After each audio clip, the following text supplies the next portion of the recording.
Hello students, good morning to all of you, and this is the important aspect of the unit third, computation of income from salary head. So we have discussed lots of things in theoretical basis. Now I'm going to discuss with you the case studies.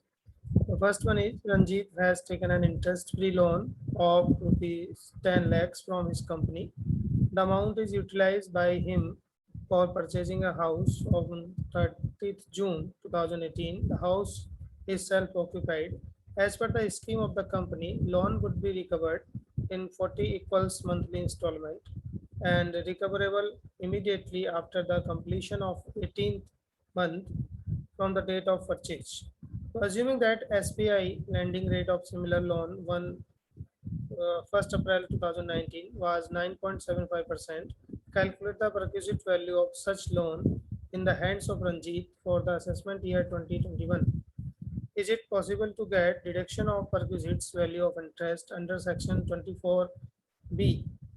Does it make any difference if the house is given on rent? तो this is the case study और इसको आपको समझना है कि आप देख रहे हैं यहाँ पर कि रंजीत ने क्या करा है, इंटरेस्ट फ्री लोन लिया है 10 लाख का जो कंपनी से उसने लिया है. तो अमाउंट क्या है, इट इज उसने उस अमाउंट को क्या किया है, एक हाउस खरीदा है 30 जून को 2018 में. उसके बाद कंपनी की स्कीम के according loan would be recovered 40 equals monthly instalment. जो लोन है वो 40 इक्वल इंस्टॉलमेंट में उसको रिकवर करना है, यानी कि पे करना है of 18th month from the date of purchase.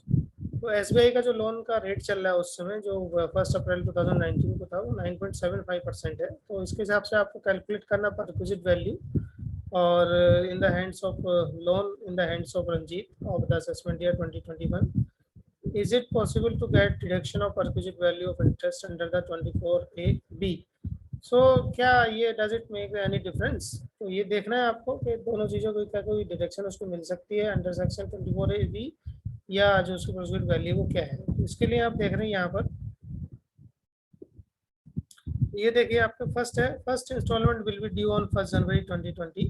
Amount of instalment will be, तो 10 लाख आपने लिया है, 10 लाख रुपीज़ 40 इंस्टॉलमेंट है तो डिवाइडेड बाई 40 तो 25,000 पर मंथ उसका जो इंस्टॉलमेंट है वो डायरेक्टली बन जाती है. Therefore, the value for the perquisite of interest-free loan will be calculated by applying interest rate.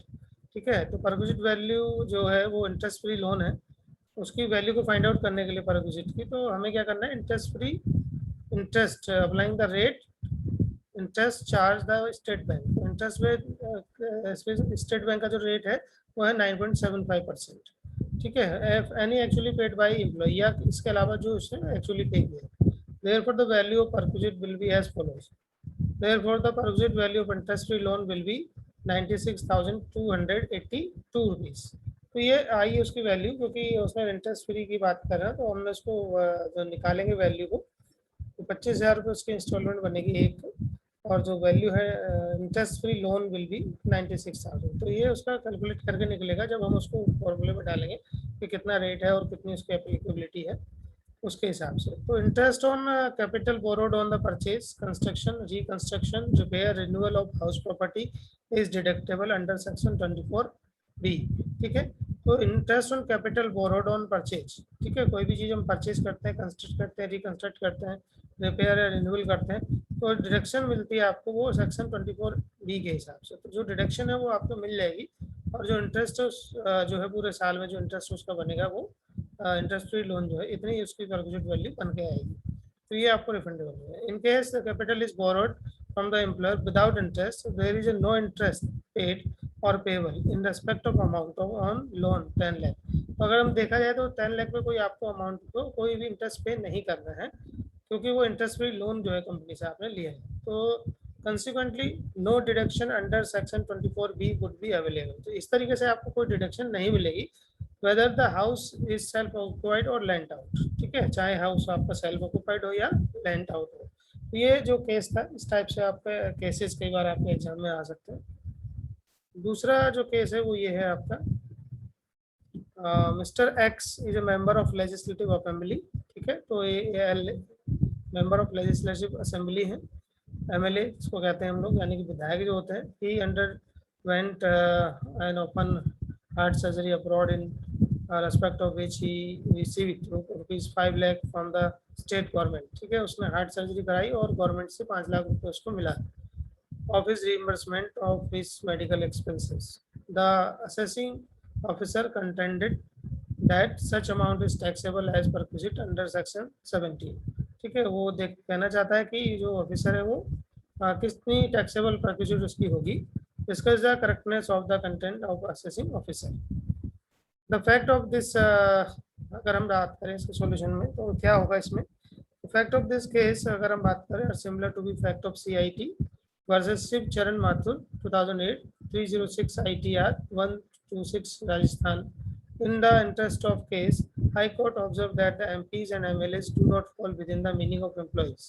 ठीक है, एम्प्लॉयज नहीं माने जाते हैं, तो इसलिए they are elected by the public and their election continuance, and it is consequent upon such elections that they acquires constitutional position and are in charge of constitutional function and obligation। ठीक है, तो public के द्वारा elected होते हैं और constituency के में काम करते हैं, कंस्टिट्यूशनली फंक्शंस उसकी होती है। तो the remuneration of receive by him और them after swearing in can not be said to be salary. ठीक है, जो भी मिलता है उनको सैलरी नहीं कहा जाता, but meaning of section 15 since the basic ingredient of employer employee relationship is missing in such cases।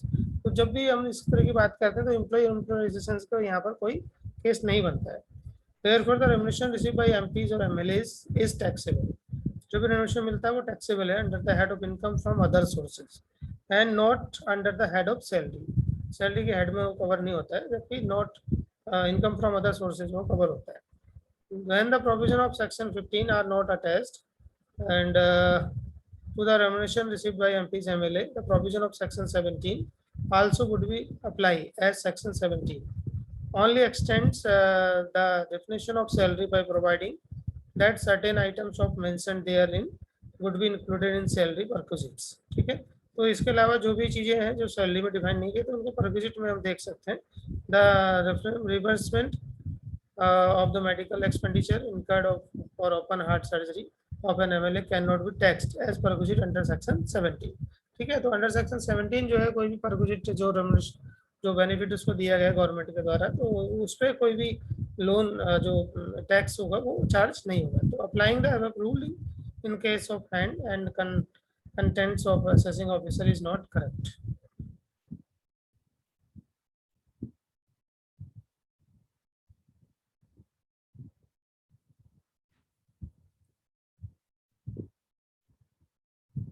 तो आई होप अंडरस्टैंड। तो इस तरह के केसेस जो है आपके कई बार इसमें देखने को मिलेंगे। Thank you very much.